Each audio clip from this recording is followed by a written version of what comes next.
एका गावात एक बाई आपल्या छोट्या मुलाबरोबर एका छोट्या झोपडीत राहत होती. आपल्या मुलाला काही कमी पडू नये म्हणून दिवस रात्र एक करून ती काम करत असे. पण त्या छोट्या मुलाला मात्र आपली आई अजिबात आवडत नाही. तो तिचा तिरस्कार करत असतो, कारण तिला एक डोळा नसल्यामुळे ती भेसूर दिसत असे. आईला तो शाळेतही येऊ देत नसे.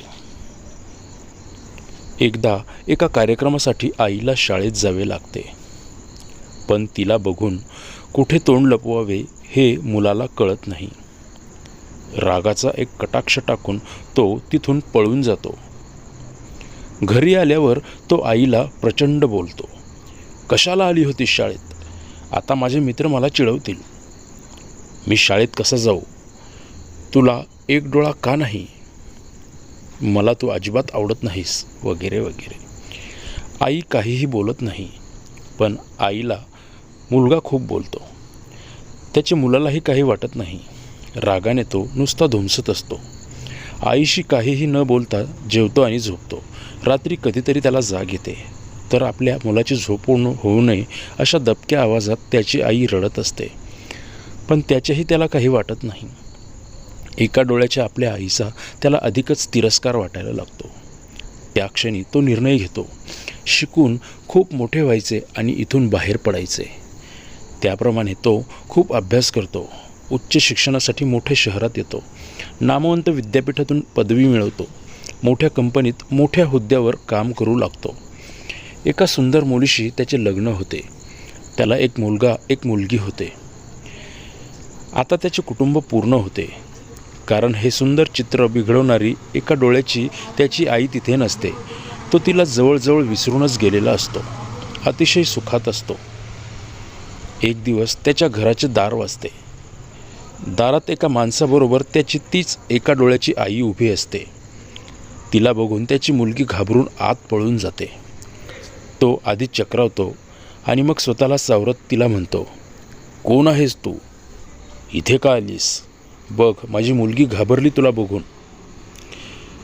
मी बहुतेक चुकीच्या पत्त्यावर आले, असे काहीसे पुटपुटत आई तिथून निघून जाते. तिने आपल्याला ओळखले नाही अशा समाधानात मुलगा दार लावून घेतो. काही दिवसांनी माजी विद्यार्थी संमेलनासाठी त्याला त्याच्या शाळेतून पत्र येते. परत त्या गावात जाऊ नये असे वाटत असतानाही तो संमेलनाला जाण्याचा निर्णय घेतो. ऑफिसच्या कामासाठी जातोय असं बायकोला खोटेच सांगतो. संमेलन पार पडते.